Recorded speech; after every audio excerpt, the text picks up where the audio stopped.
क्योंकि वो भी ट्रॉफी नहीं दिला पाए, या फिर इसलिए भी क्योंकि पीछे हार्दिक पांड्या यहां पर तैयार बैठा और अब वो समय आ गया है कि हम अगले 2 साल के लिए अलग से प्लानिंग करें? देखिए विवेक, बड़ा सवाल ये कि बैंडेड लगानी है, सर्जरी करनी है। तो अगर जो अगला जो T20 वर्ल्ड कप है वो 2 साल के बाद है, अगला वर्ल्ड कप भारत में 50 ओवर का है, तो let's not mix the two. मुझे लग रहा है कि अभी की जो हार है वो हम सिर्फ T20 की लेंथ से देखेंगे, और आप मुझसे पूछे 2024 में क्या होना चाहिए, मैं कहूंगा बिल्कुल होलसेल बदलाव कीजिए, आप सर्जरी कीजिए, फिर बैंडेड मत लगाइए। लेकिन अगर आप ये 2023 के विश्व कप की बात करेंगे, 50 ओवर का वर्ल्ड कप जिसके अंदर रोहित शर्मा एकमात्र ऐसा खिलाड़ी है जो 3 दोहरे शतक जड़ चुका है, उसके बाद एक विराट कोहली है जो अच्छा करते हैं, आपके पास KL राहुल है, सडनली यही टीम आपको थोड़ी बेहतर लगने लगेगी अगर ये 50 ओवर की क्रिकेट हो। तो फिर 2024 के दृष्टिकोण से बड़े बदलाव, लेकिन 2023 के दृष्टिकोण से वो थोड़ा सा मरहम लगा के काम चल जाएगा। टीम भारत में जब आएगी तो अच्छा करने वाली है 50 ओवर के फॉर्मेट। आकाश, ये बहुत महत्वपूर्ण पॉइंट है कि भाई सर्जरी करनी है कि बैंडेड लगानी है, इस लिहाज से हमें आगे बढ़ना होगा। लेकिन अब एक फ्रेम बाय फ्रेम आपको ये दिखा देना जरूरी है कि हमारे जो बॉलर्स थे किस तरीके से उनकी हालत वहां ग्राउंड पर पतली होती चली गई और वो सिचुएशन को संभाल ही नहीं पाए। एक झलक वो देखिए। विवेक, जरा ये हाल भी बता दीजिए जनता को। जी हाँ बिल्कुल, भुवनेश्वर कुमार 2 ओवर में 25 रन और कोई विकेट नहीं, और इसी वजह से जो पावर प्ले की यहाँ बात कर रहे थे वहां पर सबसे ज्यादा यहाँ पर हमें खामियाजा भुगतना पड़ा। और मोहम्मद शमी 3 ओवर में 39 और उनका भी कोई विकेट नहीं। और जॉस बटलर और एलेक्स हेल्स ने जो हालत करी टीम इंडिया की वो हम सब ने देखा। अश्विन भी 2 ओवर में 27 रन, कोई विकेट नहीं। और इसीलिए हम ये बार बार ये सवाल पूछ रहे हैं। अगर हम गेंदबाजों की बात करें तो 3 ओवर में 34 रन हार्दिक पांड्या। तो हमारे गेंदबाज उस विकेट पे जहां पर 158 रन से ज्यादा किसी टीम ने चेस नहीं करे हैं, हम एक विकेट भी नहीं ले पाए। और इसीलिए हम बार बार यहां पर जो है ये बात पूछ रहे हैं कि अब जैसे आकाश भाई आकाश ने कहा कि सर्जरी करना है या बैंडेड करना है, लेकिन अगर हम T20 को हटा दें तो अब क्या होगा कि हम एक बार फिर अगले वर्ल्ड कप में, माना कि ये वनडे का वर्ल्ड कप है, लेकिन अगले वर्ल्ड कप में भी अब हमें फिर लग रहा है रोहित जैसा कोई नहीं, राहुल जैसा कोई नहीं, विराट जैसा कोई नहीं,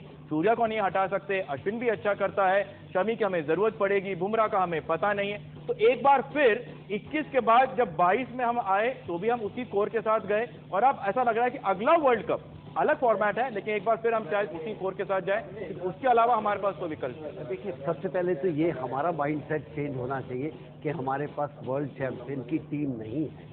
हम दावा कर सकते हैं, पूरा मीडिया कर सकता है, पूरा टेलीविजन कर सकता है कि हमारे पास है, लेकिन हमारे पास ऐसा दमखम वाली टीम नहीं है। क्योंकि 50% आप मान सकते हो कि बल्लेबाजी बहुत बढ़िया है, लेकिन 50% आप हमेशा स्ट्रगल कर रहे हो, उसके ऊपर थोड़ी बहुत और मेहनत करनी होगी।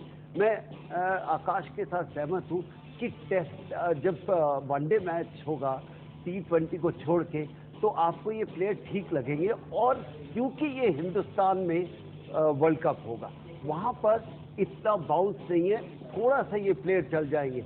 लेकिन अगर आपको लंबा सोचना है तो आपको कड़े डिसीजन लेने होंगे कि हमारा क्या फ्यूचर है, कि अब 34, 35, 36 साल के प्लेयरों को क्या T20 खेल सकते हैं, या जो हमारे उभरते हुए खिलाड़ी हैं क्या उनको हम वापस ला सकते हैं। शायद हम स्ट्रगल करें वो 2 साल के लिए, लेकिन उस स्ट्रगल में भी हम इतना ज़्यादा क्रिटिसाइज कर देते हैं कि जिसकी ग्रोथ होती है वो हो नहीं सकती।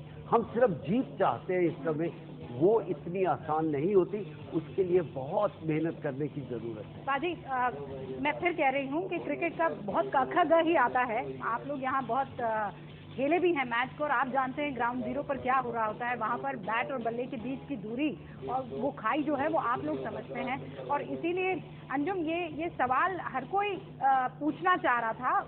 इनफैक्ट जब हम न्यूज रूम में मौजूद थे और मैच देख रहे थे, कि टीम इंडिया का हर एक खिलाड़ी कल के मैच के बारे में ज्यादा सोचता हुआ खेलता दिख रहा था, बहुत प्रेशर में दिखाई दे रहा था। ये हमें ही लग रहा है कि आपने भी ऐसा फील किया।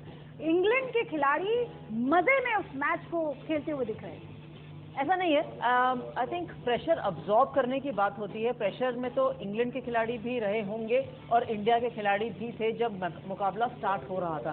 जिस तरीके से स्टार्ट हुआ, ये क्लियर बात है कि इंडिया उस मुकाबले में पिछड़ रहा था। कभी भी इंडिया आगे नहीं था इंग्लैंड से, बराबरी तो बहुत दूर की बात है। तो जब दबाव की बात आएगी, जब वो रन बचाने की बारी आएगी, तो यकीनन इंडिया के गेंदबाजों के ऊपर वो दबाव ज्यादा था, क्योंकि इंग्लैंड के बल्लेबाजों पे तो दबाव कभी आया ही नहीं, पहली बॉल से दबाव नहीं आया।